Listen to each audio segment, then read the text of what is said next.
카탈로니아 창가 조지 오웰.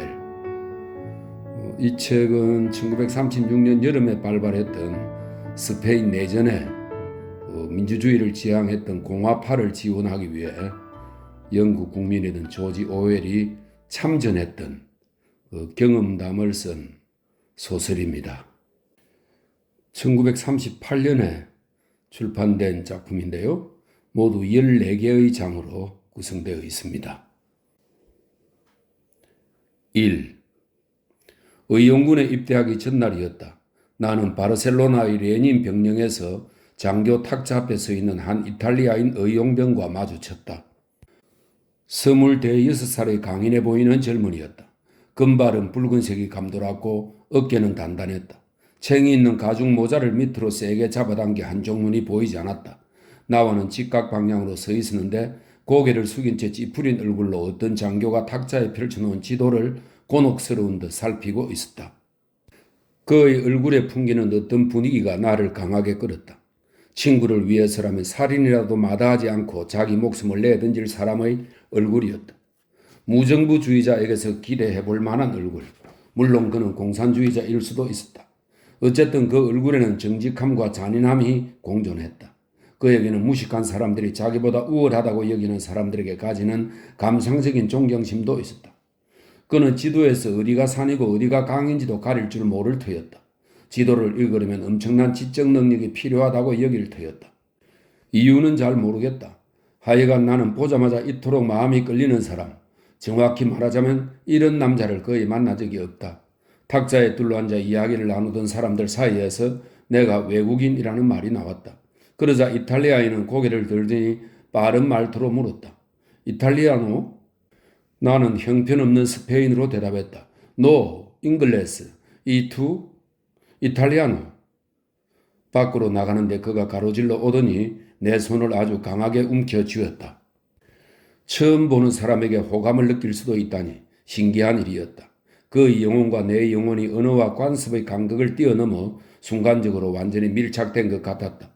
내가 그를 좋아하는 것만큼이나 그도 나를 좋아했으면 하고 바랐다. 그러나 동시에 그에 대한 첫인상을 유지하려면 두 번 다시 그를 만나서는 안 된다는 것도 알았다. 물론 나는 그를 다시 보지 않았다.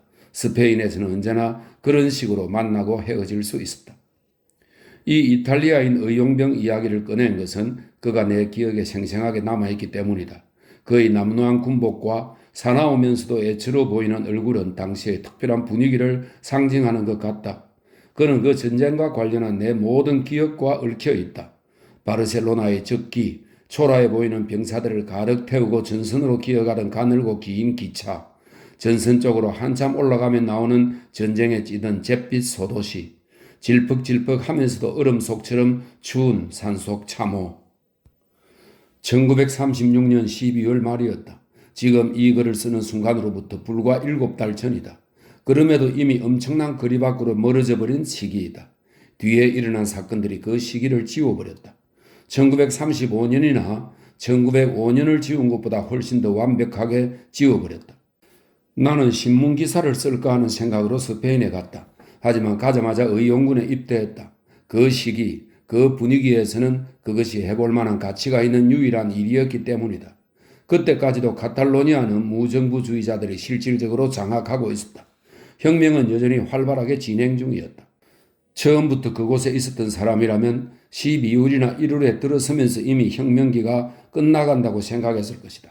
그러나 영국에서 막 건너온 사람에게는 바르셀로나의 상황이 깜짝 놀랄 만한 것이었다. 사람을 압도하는 느낌이었다. 나로서는 노동계급이 권력을 잡은 도시에 들어가 본 것은 그때가 처음이었다. 좀 크다 싶은 건물은 그 예외 없이 노동자들이 장악했다. 건물마다 빨간색 깃발이나 검은색과 빨간색이 섞인 무정부자들의 깃발이 드리워져 있었다. 담벼락마다 소련 국기나 혁명 정당들의 머리 글자를 휘갈겨 놓았다. 교회는 내부가 거의 다 박살났고 성상들은 불에 탔다. 노동자 무리들은 여기저기서 조직적으로 교회를 철거했다. 상점과 카페마다 집산화되었다는 글이 붙어 있었다.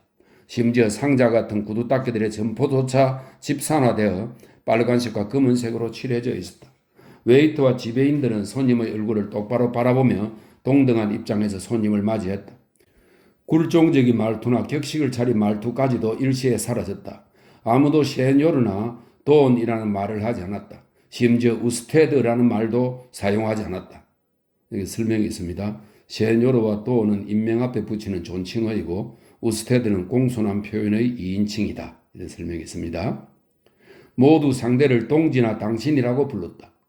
부에노스 디아스라고 인사하는 대신 살루드 하고 인사했다. 이 전자는 격식을 차린 인사말이고 후자는 격식을 차리지 않은 인사말이다 라는 설명이 있습니다.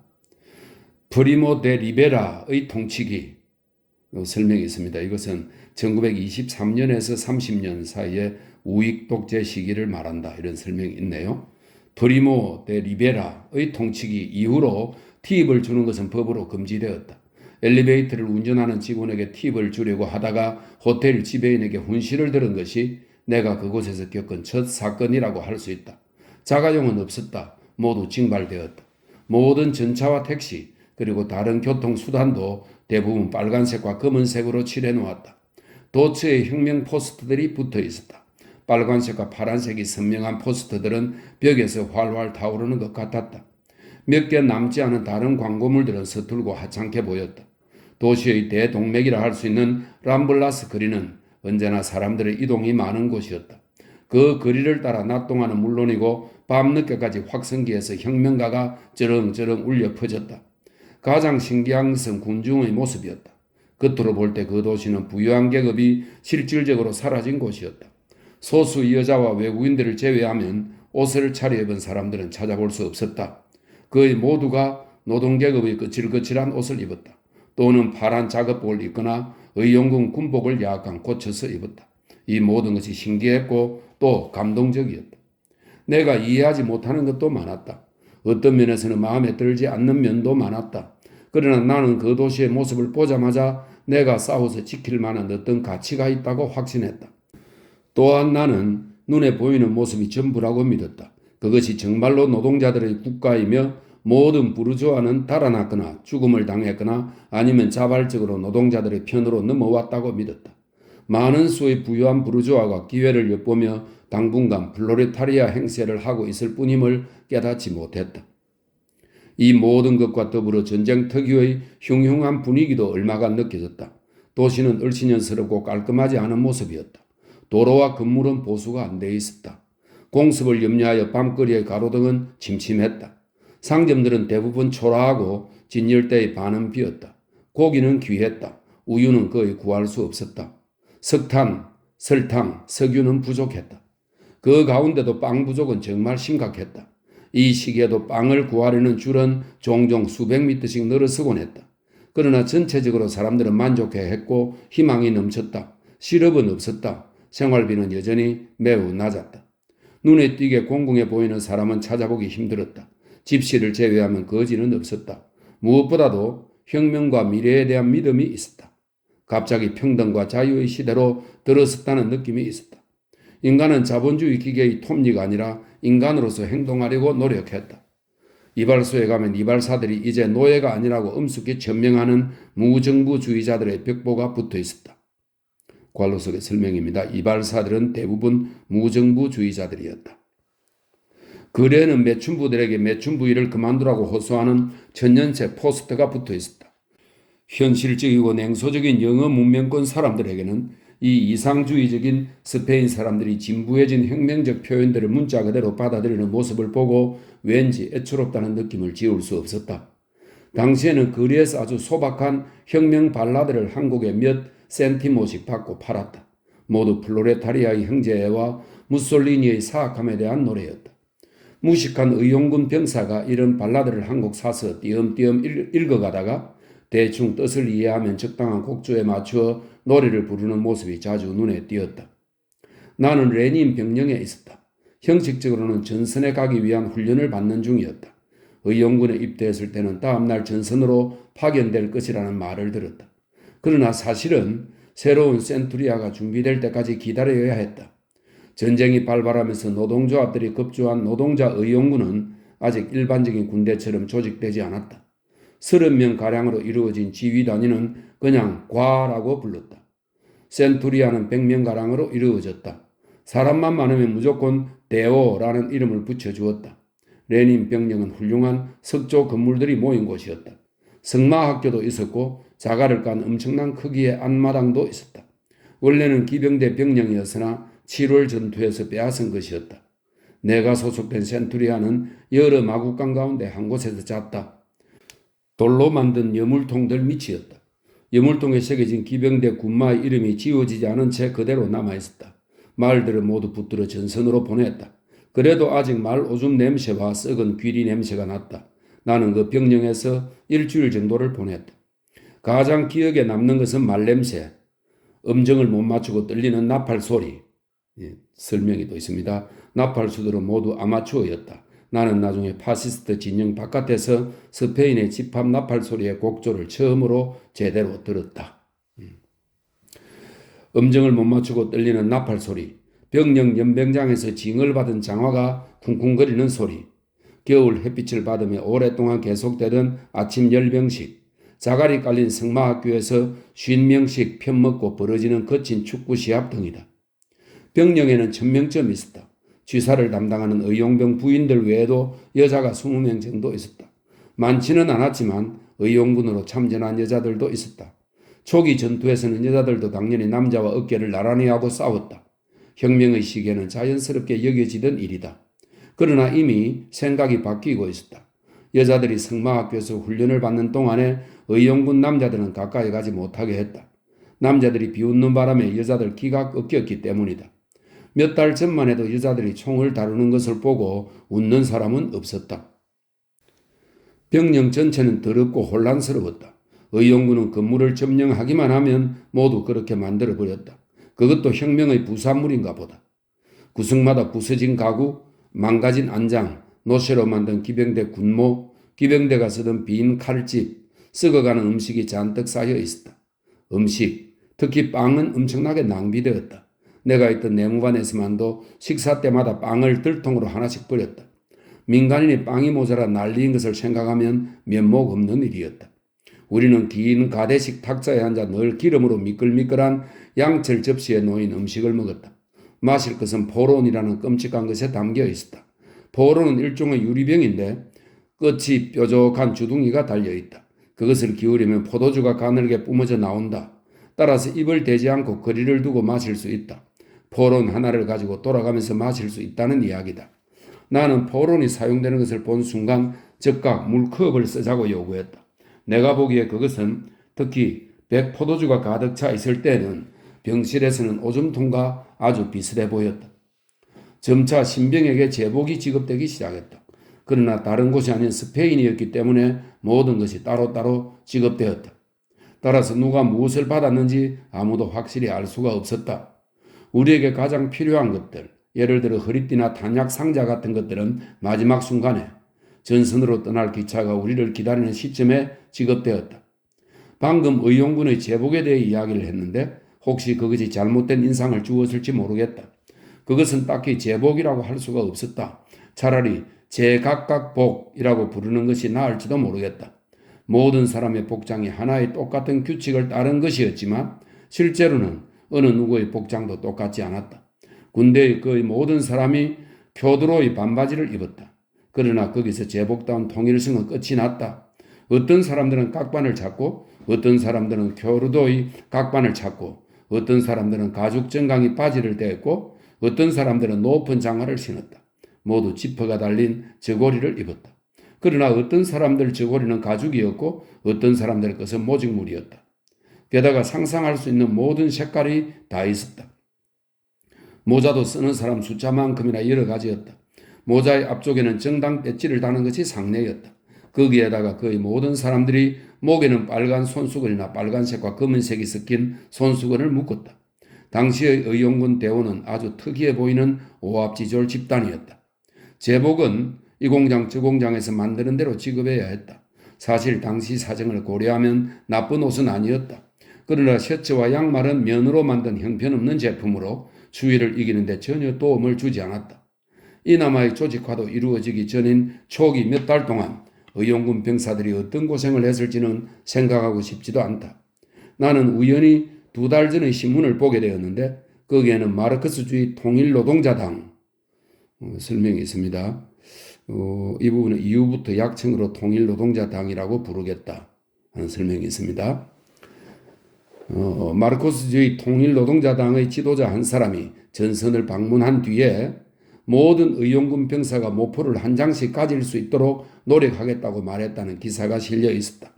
참호에서 자본 경험이 있는 사람이라면 그 말만 들어도 몸서리를 칠 것이다. 병영에서 지난 지 이틀째 되는 날 교육이라는 우스운 일이 시작되었다. 처음에는 무시무시한 혼돈의 장면들이 벌어졌다. 신병들은 대부분 바르셀로나 뒷골목 출신의 16이나 17살짜리 아이들이었다. 그들은 혁명적 열정은 가득했지만 전쟁의 의미에 대해서는 완전히 무지했다.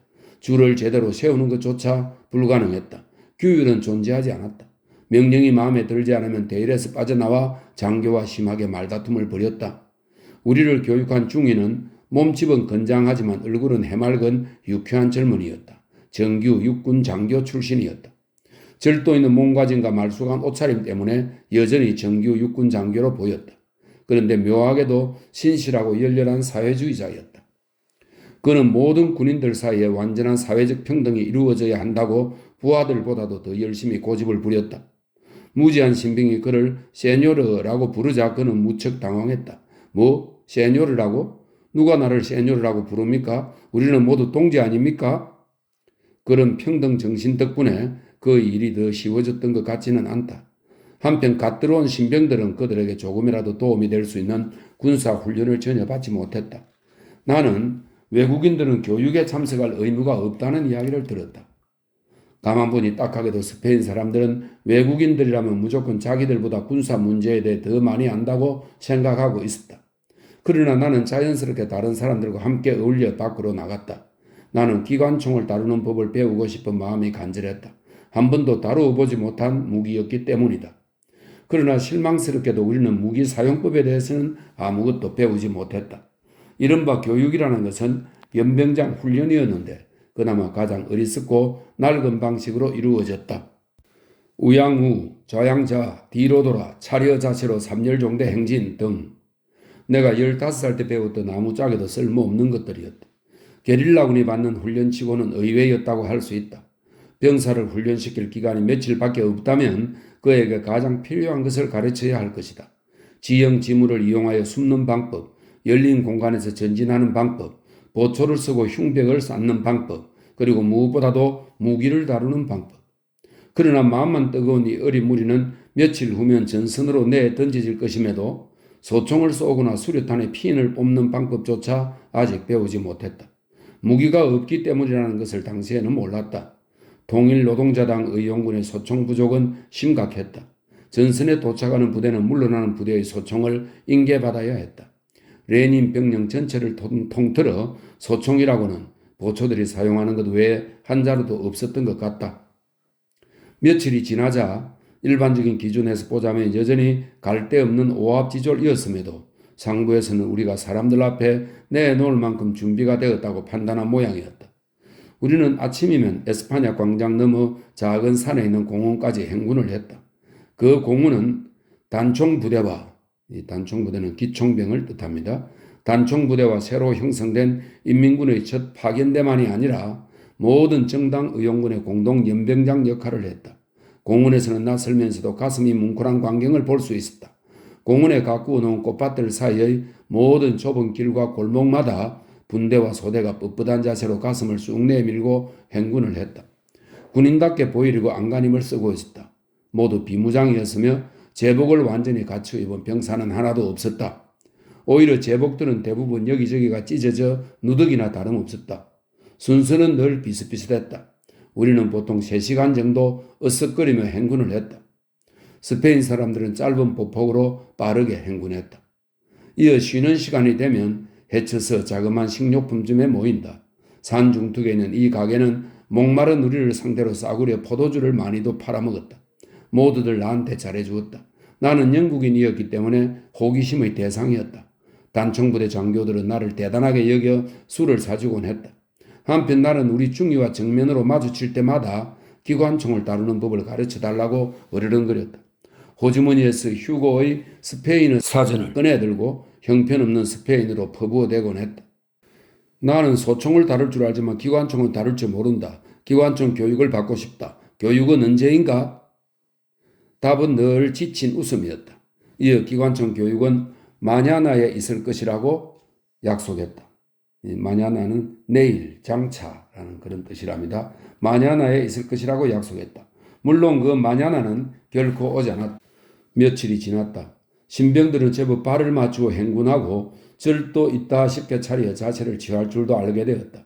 그러나 소총의 어느 쪽에서 총알이 나오는지는 알았을까? 알았다 해도 그것이 전부였다. 어느 날 우리가 쉬고 있을 때 무장한 단총부대 병사가 우리 쪽으로 어슬렁어슬렁 다가오더니 소총 구경을 시켜주었다. 그 결과 우리 소대 전체에서 나를 제외한 어느 누구도 소총 조준은커녕 장전도 할 줄 모른다는 사실이 드러났다. 이 기간 내내 나는 스페인어와 씨름을 했다. 병영에는 나 말고 영국인이 단 한 사람뿐이었다. 장교들 가운데도 불어 한마디 할 줄 아는 사람이 없었다.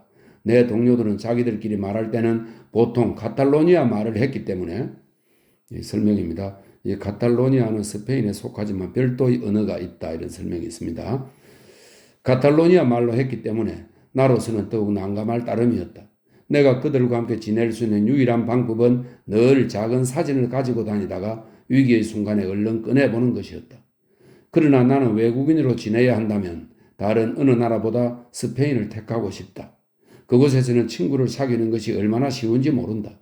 하루 이틀 지나자 친근하게 성이 아니라 이름을 부르고 이것저것 가르쳐주고 나를 숨막힐 정도로 환영해주는 의용병이 수십 명이나 생겨났다. 나는 지금 선정용 책자를 쓰는 것도 아니고 통일노동자당 의용군을 이상화하려는 것도 아니다. 의용군 체계 전체에 심각한 결함이 있었다. 병사들은 어중이 떠중이라고 할 수 있었다. 이 무렵 자운병은 줄고 쓸만한 병사들은 이미 전선에 나가 있거나 죽었기 때문이다. 우리 가운데 몇 퍼센트는 정말 아무짝에도 쓸모없는 사람들이었다. 부모들은 15살짜리 소년을 의용군에 넣으려고 데려왔다. 부모들은 의용군 임금인 1급 10회사타 때문이라고 공공연하게 밝혔다. 또한 의용군에게는 빵이 풍부하게 지급되기 때문에 그것을 몰래 집으로 가져오게 하려는 목적도 있었다. 그러나 나처럼 스페인 노동계급, 설명이 있습니다. 나는 아라곤이나 안달루시아 사람들하고는 거의 접촉이 없었기 때문에 정확히 말하자면 카탈로니아 노동계급이라고 말해야 할지도 모르겠다 하는 설명이 있고요. 나처럼 스페인 노동계급 속에 들어가 함께 어울려 본 사람들은 그들의 타고난 품위에 감명받지 않을 수 없다. 무엇보다도 그들의 솔직함과 관대함에 감명받지 않을 수 없다. 스페인 사람의 관대함은 때로 사람을 당혹스럽게 만들 정도이다. 담배를 한 겹이 달라고 하면 한 갑을 억지로 떠안긴다. 또 이런 흔한 의미의 관대함을 넘어서는 더 깊은 의미의 관대함이 있다. 영혼의 웅대함을 느끼게 되는 경우이다.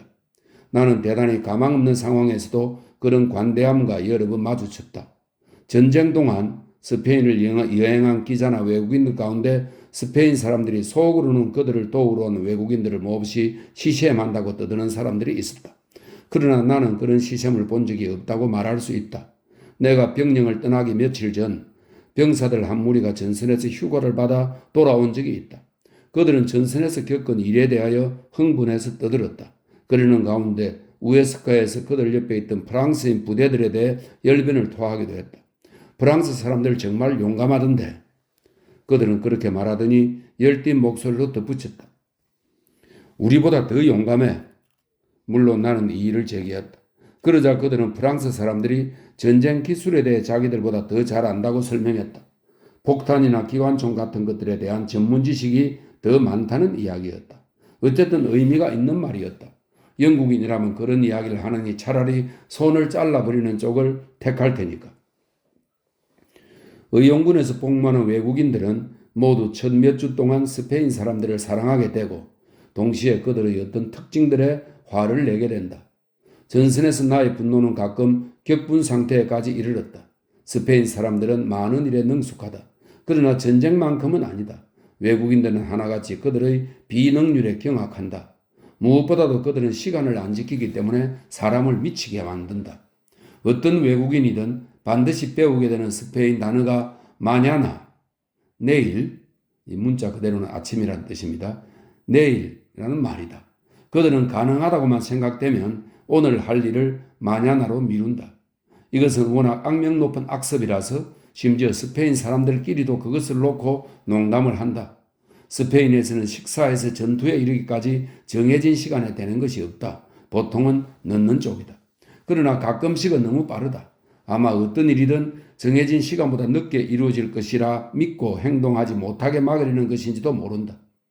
8시에 떠날 예정인 기차는 보통 9시에서 10시 사이에 떠난다. 그러나 일주일에 한 번쯤은 기관사의 개인적인 변덕 때문에 7시 반에 떠난다. 이런 일을 당하면 약간 약이 오르게 된다. 입으로야 스페인 사람들에게는 우리 북쪽 사람들과 같은 시간 강박점이 없다는 것을 존경한다고 말할 수 있다. 그러나 불행히도 나 역시 그런 강박증을 가진 북쪽 사람 아닌가. 마냐나에는 가게 될 것이라는 끝도 없는 소문 뒤에 여러 번 연기가 이루어진 뒤에 갑자기 2시간 뒤에 전선으로 출발한다는 명령이 떨어졌다. 장비 가운데 많은 부분이 아직 지급되지도 않은 상태였다. 병참 창고에서는 무시무시한 소란이 벌어졌다. 결국 많은 병사들이 장비를 다 갖추지 못한 상태에서 출발할 수밖에 없었다. 병력은 갑자기 여자들로 가득 찼다. 땅에서 솟아나기라도 한 것 같았다. 그들은 남자들이 담요를 말고 군장을 꾸리는 것을 도왔다. 나는 좀 창피하게도 스페인 여자에게서 새 가죽 단약통을 차는 법을 배워야 했다. 그녀는 또 한 사람의 영국인 의용병인 윌리엄스의 부인이었다. 검은 눈동자를 가진 상냥한 여자로 요람 흔드는 일을 평생의 업으로 삼을 것 같은 대단히 여성적인 부인이었다. 그러나 사실 그녀는 7월 시가전에서 용감하게 싸운 전사였다. 이때 그녀는 임신 중이었다. 아기는 전쟁 발발 후 꼭 10달 만에 태어났으니 아마 바리케이트 뒤에서 태어난 아기였을 것이다. 기차는 8시에 떠날 예정이었다. 그러나 지친 표정으로 땀을 뻘뻘 흘리던 장교들이 우리를 병력 연병장에 그럭저럭 정렬시킨 시간이 8시 10분쯤이었다. 횃불 아래 드러난 그 광경이 지금도 아주 생생하다. 소란과 흥분, 횃불 빛을 받으며 풀럭이는 적기, 등에는 배낭을 메고 어깨 위에는 둘둘만 모포를 탄띠처럼 걸친 채 줄줄이 늘어선 수많은 의용병들, 외침소리, 군화와 양철 접시가 부딪히는 소리, 이윽고 쉬쉿 하는 소리가 엄청나게 크게 들려오더니 마침내 사람들은 입을 다물었다. 넘실거리는 엄청난 크기의 적기 밑에선 정치위원이 카탈로니아어로 연설을 했다. 그러고 나서 드디어 우리는 역으로 행군해 갔다. 6, 7km 정도 되는 가장 먼 길을 택했다. 도시 구석구석에 우리 모습을 보여주려는 것이었다. 우리는 람블라스 거리에서 발을 멈추었다. 돈을 주고 데려온 악단이 혁명과 한두 곡을 연주했다. 정복의 영웅들을 환송하는 장면이 다시 전개되었다. 여기저기서 열렬히 소리를 지르고 빨간색 기와 빨간색과 검은색이 섞인 기가 사방에 나부꼈다. 우리를 보러 나온 우호적인 군중이 거리를 가득 메웠다. 여자들은 창문에서 손을 흔들었다. 그때는 그 모든 것이 얼마나 자연스러워 보였는지. 그런데 지금은 왜 그것이 그렇게 멀게 느껴지고 비현실적인 일로 느껴지는지. 기차에는 병사들이 꽉꽉 들어차 좌석은커녕 바닥에도 앉을 자리가 없었다. 기차가 떠나기 직전 윌리엄스의 부인이 플랫폼으로 달려오더니 포도주 한 병과 어른 팔뚝만한 붉은색 소시지를 주었다. 설사를 일으키곤 하는 비누 냄새가 나는 소시지였다. 기차는 전시의 평상 속도인 시속 20km 이하로 카탈로니아를 천천히 빠져나가더니 이윽고 아라곤 고원지대로 다가갔다. 2. 바르바스트로는 전선에서 먼 곳이었다. 그런데도 박살이 난 듯 황량해 보였다. 허름한 제복을 입은 의용병 무리는 추위를 이기려고 거리를 따라 어슬렁거렸다.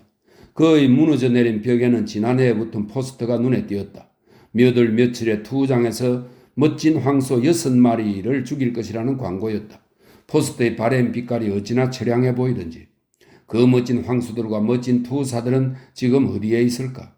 그 즈음에는 바르셀로나에서조차 투 경기가 거의 열리지 않는 것 같았다. 어떤 이유에서인지 훌륭한 투사들은 전부 파시스트들이었다. 우리 소대는 화물차를 타고 시에타모로 갔다. 우리는 그곳에서 서쪽 알쿠비에레로 갈 예정이었다. 알쿠비에레는 사라고사를 마주보는 전선 바로 뒤쪽에 있는 도시였다. 무정부주의자들은 무려 3번의 전투 끝에 10월에 시에타모를 점령했다. 도시는 폭격으로 군데군데 부서졌다. 집들은 대부분 총에 맞아 곤보가 되었다.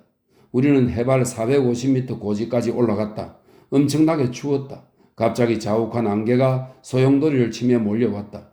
화물차 운전사는 시에타모와 알쿠비엘의 중간 지점에서 길을 잃었다. 이것도 전쟁의 일상적 특징 가운데 하나였다. 우리는 안개 속에서 몇 시간을 헤맸다. 결국 늦은 밤이 됐어야 알쿠비엘에 도착했다. 우리는 누군가의 안내를 받아 진창을 걸어 노세우리로 갔다. 우리는 왕개 속에 몸을 파묻고 곧 잠이 들었다. 왕개는 깨끗하기만 하면 잠을 자는데 불편함은 없다. 근초보다야 못했지만 집보다는 나았다. 아침이 밝았어야 나는 왕개 속에 빵 부스러기, 찢어진 신문지, 뼈, 죽은 쥐, 깔쭉깔쭉한 우유 깡통 조각 따위가 가득하다는 사실을 알았다. 우리는 전선 근처에 온 셈이었다. 전쟁 특유의 냄새를 맡을 수 있을 만큼 가까웠다. 내 경험상 그것은 배설물과 음식 썩는 냄새였다. 알쿠비에르는 폭격을 받은 적이 없었다. 전선 바로 뒤에 있는 대부분의 마을보다 상황이 더 나은 편이었다. 그러나 평화시라 하더라도 스페인의 그 지역을 돌아다녀 보면 아랍어 마을 특유의 비참함에 충격을 받지 않을 수 없을 것이다.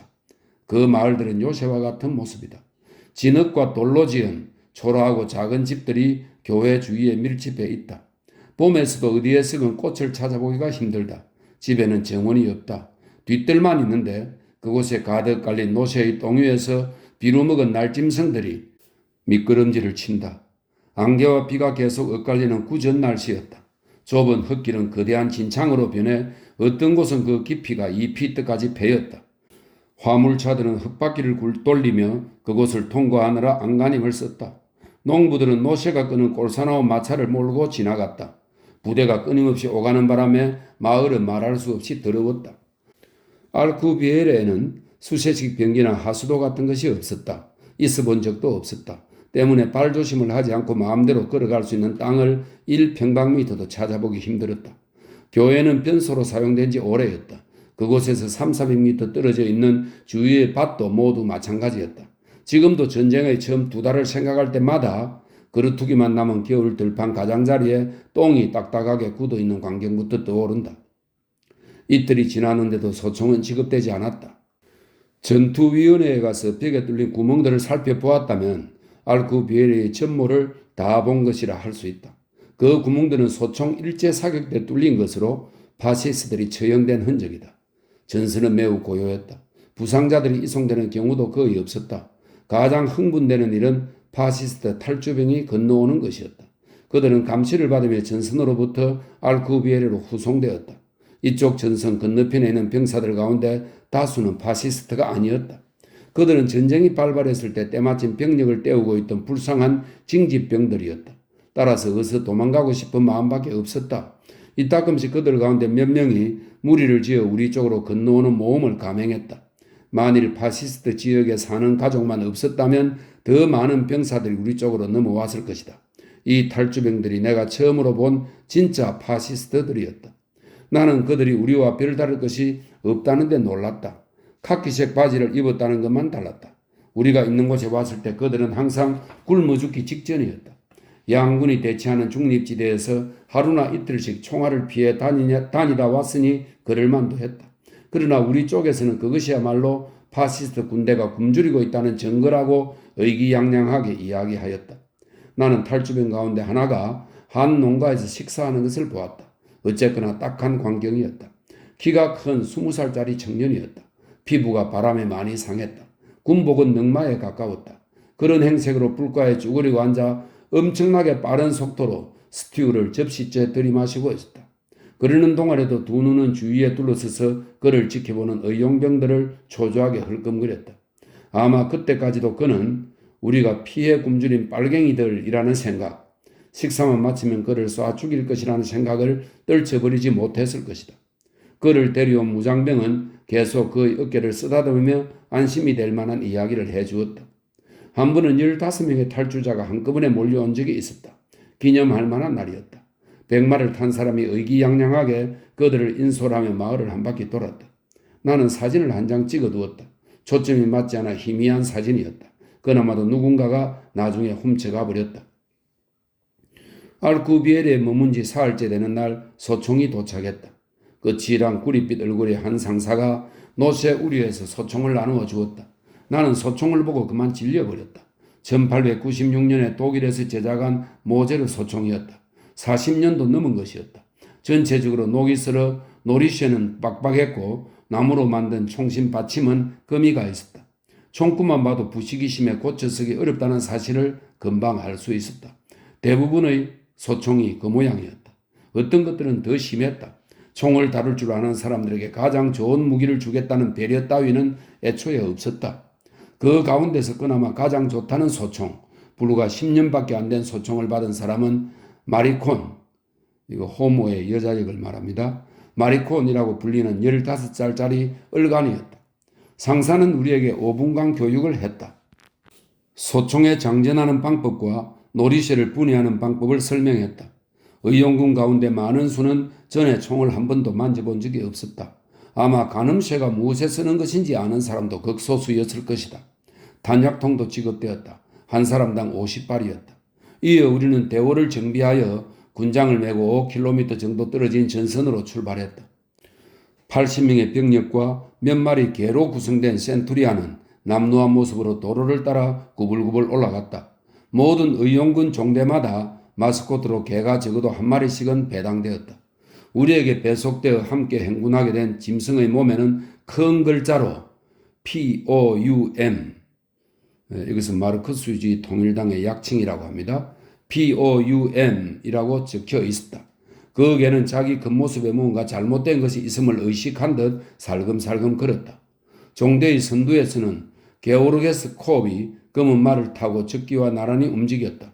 그는 건장한 몸집의 벨기에인으로 우리의 지휘관이었다. 그보다 조금 앞선 곳에는 산적대 같은 의용군 기병대 출신의 한 젊은이가 의기양양하게 왔다 갔다 하였다.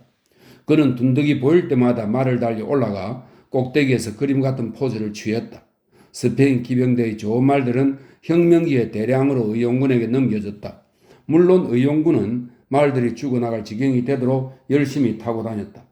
도로는 노란색의 메마른 밭 사이로 구불구불 이어졌다. 밭은 지난해 추수 이후로 내내 묵혀두었다. 앞쪽으로는 알쿠비에레와 사라고사의 경계를 이루는 낮은 산맥이 우뚝하니 자리하고 있었다. 이제 전선이 가까웠다. 포탄, 기관총, 진창이 가까웠다. 나는 내심 겁을 먹었다. 물론 전선이 소강 상태라는 것은 알았다. 그러나 대부분의 주변 사람들과는 달리 나는 제1차 세계대전을 기억할 수 있을 만큼 나이가 들었다. 그렇다고 참전을 했을 만큼 나이가 들지는 않았지만 나에게 전쟁이란 시끄럽게 날아다니는 발사체들과 스치며 지나가는 강철 조각들, 그리고 무엇보다도 진창, 굶주림, 추위를 의미했다. 이상한 일이지만 적보다 추위가 더 무서웠다. 나는 바르셀로나에 있는 동안 추위에 대한 공포로 내내 시달렸다. 참호 속의 추위, 소름 끼치는 새벽의 경계 근무, 얼어붙은 소총을 들고 오랜 시간 서 있어야 하는 보초 근무, 군화를 덮는 차가운 진흙 등을 생각하며 밤에 잠을 이루지 못하기도 했다. 나와 함께 행군하는 사람들을 보며 어떤 공포를 느꼈다는 것도 인정해야겠다. 우리가 얼마나 형편없는 오합지졸로 보였는지 상상도 못할 것이다. 우리는 뿔뿔이 흩어져 걸어갔다. 우리의 대오정렬 수준이란 것은 양떼보다도 훨씬 못했다. 3km를 못 가서 종대의 후미가 보이지 않았다. 실제로 병사들 가운데 반은 아이들이었다. 기껏해야 16을 넘지 않는 아이들이었다. 그러니 모두들 마침내 전선에 도착했다는 기대로 마음이 잔뜩 부풀어 행복한 표정이었다. 전선이 가까워지자 앞쪽 적기 주변의 아이들이 목청껏 소리치기 시작했다. 비스카 POUN, 파시스타스 마리코네스. 이 비스카 POUN은 통일노동자당 만세라는 뜻이고요. 파시스타스는 호모라는 뜻이라고 합니다. 그러나 아이들 목청으로 내는 소리인지라 새끼 고양이 울음처럼 구슬프게 들리기만 했다. 공화국을 수호한다는 자들이 다룰 줄도 모르는 낡아빠진 소총을 가진 이런 남루한 차림의 아이들 무리라는 사실이 두렵게 느껴졌다. 파시스트의 비행기가 우리 길로 지나가면 어떻게 될까? 그런 걱정을 했던 기억이 난다. 조종사가 굳이 이곳까지 내려와 우리에게 기관총을 갈길까? 아무리 공중이라도 우리가 진짜 군인들이 아니라는 것쯤은 알아볼 수 있지 않을까? 도로가 산맥에 이르자 우리는 오른쪽으로 방향을 꺾었다. 그곳에서부터 노새가 다니는 좁은 길을 오르기 시작했다. 산허리를 둘러 나선형으로 올라가는 길이었다. 그 지역의 산들은 생김새가 기묘했다. 말굽 모양의 꼭대기가 풍푸짐한가 하면 갑자기 경사가 가팔라지면서 까마득한 골짜기로 내닫기도 했다. 조금 높이 올라가면 외소한 과목과 히스 이외의 어떤 식물도 자라지 않았다. 사방에 석회암이 허연 뼈처럼 돌출해 있었다. 이곳의 전선은 참호들이 연속해서 이어진 선이 아니었다. 이런 산악지대에서 그런 식으로 참호를 판다는 것은 불가능한 일이었다. 산 꼭대기마다 요새처럼 만든 초소들이 점점이 박혀 있을 뿐이었다. 우리끼리는 그냥 진지라고 불렀다. 멀리서도 말 발굽의 꼭대기에 자리 잡은 우리의 진지를 볼 수 있었다. 모래주머니를 대충 쌓아 만든 바리케이트에 적기가 풀럭이고 방공호에 피워놓은 불에서 연기가 피어올랐다. 조금 더 가까이 가면 욕지기가 치면은 들쩍지근한 악취가 났다. 그 냄새는 그 후로 몇 주 동안 내 콧구멍을 떠나지 않았다. 진지 바로 뒤에 있는 페인 틈에는 몇 달 동안 버려진 쓰레기가 쌓여 있었다. 그곳에서는 빵 부스러기, 배설물, 녹슨 깡통들이 잔뜩 쌓여 썩어갔다. 우리와 교대하는 중대는 군장을 꾸리고 있었다. 그들은 석 달간 전선을 지켰다. 제복에는 진흙이 딱지처럼 말라붙었고 군화는 헤어졌으며 얼굴에는 수염이 덥수룩했다. 진지의 지휘관은 레빈스키라는 이름의 대위였다. 그러나 모두들 베냐민이라고 불렀다. 그는 폴란드에서 태어난 유대인이었다. 그러나 모국어는 불어였다. 베냐민이 호에서 기어나와 우리를 맞았다. 작은 키에 25살가량 되어 보이는 젊은이였다. 검은 머리카락은 억세했고 창백한 얼굴은 열의로 가득했다. 그러나 전쟁 시기에는 누구나 그렇듯이 모두들 얼굴이 몹시 더러웠다. 머리 위로 빗나간 총알이 날아가며 소리를 냈다. 진지는 반원형으로 담을 쌓아놓은 곳이었다. 반경이 약 50m 정도였다. 흉벽의 일부는 모래주머니이고 일부는 석회암 덩어리였다. 바닥에는 쥐구멍 같은 호가 30-40개 파여 있었다. 윌리엄스와 나 그리고 스페인 사람인 윌리엄스 처남은 얼른 가장 가까운 빈 참으로 뛰어들었다. 그나마 살만해 보이는 곳이었다. 앞쪽 어딘가에서 이따금씩 소총이 땅땅거렸다. 그 소리가 돌산들을 따라 묘하게 구르는 듯한 메아리로 울려 퍼졌다. 우리가 막 군장을 내던지고 참호에서 기어 나왔을 때 다시 땅 하는 소리가 들렸다. 그와 동시에 흉벽 쪽으로 갔던 우리 중대의 아이들 가운데 하나가 흉벽 뒤로 벌렁 낮아빠졌다. 얼굴에서는 피가 쏟아졌다. 소총을 쏘았는데 어떻게 했는지 노리쇠가 터져버린 것이다. 터진 탄피 조각들 때문에 머리 가죽이 리본처럼 갈기갈기 찢어졌다. 우리의 첫 부상병이었으며 스스로 자초한 부상이었다. 오후에 우리는 첫 경계 근무를 섰다. 베냐민이 진지 주위를 안내했다. 흉벽 앞에는 바위를 깎아 좁은 참호들을 만들어 놓았다. 그리고 석회암 조각들을 쌓아 극히 원시적인 총안을 만들었다. 보초는 12명이었다. 참호와 흉벽 뒤쪽의 여러 지점에 배치되었다. 참호 앞에는 철조망이 있었다. 그 너머 언덕 사면은 바닥이 보이지 않는 골짜기로 이어졌다. 맞은편은 민둥산들이었다. 군데군데 바위 절벽들이 보였다. 모두 얼씬연스런 잿빛으로 어디에도 생명체는 보이지 않았다. 새 한 마리 없었다. 나는 총안으로 조심스럽게 밖을 살폈다.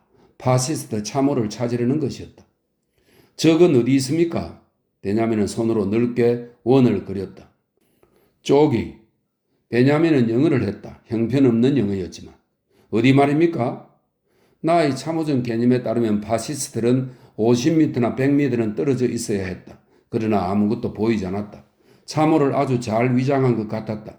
순간 나는 베냐민이 가리키는 곳이 어디라는 걸 알고 놀랐다. 골짜기 너머 맞은편 산꼭대기에 흉벽의 윤곽이 아주 작게 보이고 붉고 노란 깃발도 하나 보였다. 그것이 파시스트 진지였다. 적어도 700m는 되는 거리였다. 나는 말할 수 없을 정도로 실망했다. 우리는 그들 근처에도 가지 못한 것이다. 이런 거리에서라면 우리 소총은 무용지물이었다. 그러나 그 순간 흥분된 외침이 들렸다. 파시스트 2명이 건너편에 벌거벗은 산 중턱을 기어오르고 있었다. 물론 멀리 희꾸무리하게 보일 뿐이었다. 베냐민은 옆에 있는 사람의 소총을 집어들더니 겨냥을 하고 방아쇠를 당겼다. 철컥 불발탄이었다. 나는 그것이 불길한 징조라고 생각했다. 새로운 보초들은 참호에 자리를 잡자마자 무시무시하게 연속 사격을 퍼붓기 시작했다. 특별히 겨냥을 하지도 않았다. 나는 파시스트를 볼 수 있었다. 개미처럼 작아 보였다. 흉벽 뒤에서 총알을 피하듯 몸을 흔들어 댔다.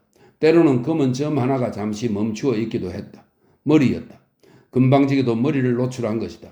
물론 총을 쏴보았자 소용없었다. 그러나 곧 왼쪽에 있던 보초가 전형적인 스페인식 동작으로 자기 위치를 뜨더니 내 옆으로 살금살금 다가와 나더러 총을 쏘라고 재촉해 대었다. 나는 이 정도의 거리에서 이런 소총으로는 우연으로라도 사람을 맞출 수가 없다고 설명하려 했다. 그러나 그는 어린아이에 불과했다. 자기 소총으로 그 점들 가운데 하나를 자꾸 가리켰다. 자갈이 던져지기를 기다리는 개처럼 간절한 표정으로 싱긋싱긋 웃고 있었다. 마침내 나는 가늠쇠를 700으로 맞추고 총알을 날렸다. 검은 점은 사라졌다. 내가 쏜 총알이 상대가 놀라서 벌쩍 뛸 만큼만 가까이 갔어도 다행이라고 할 수 있었다. 어쨌든 나는 생애 최초로 인간을 겨냥하여 총을 쏘아보게 되었다. 전선을 보고 나서 나는 심한 메스꺼움을 느꼈다. 이것이 전쟁이란 말인가? 적과는 만날 수도 없는데. 나는 참호 밑으로 머리를 박을 생각을 하지 않았다. 그러나 잠시 후 총알 하나가 불쾌한 소리를 내며 내 귀를 스치더니 뒤편 흉벽에 가 박혔다. 슬프게도 나는 고개를 숙이고 말았다. 나는 그때까지 총알이 내 머리를 스쳐갈 때 절대 고개를 숙이지 않겠다고 맹세하며 살아왔다. 그러나 그 동작은 본능적인 것 같다. 그리고 거의 모두가 적어도 한 번은 그렇게 고개를 숙인다.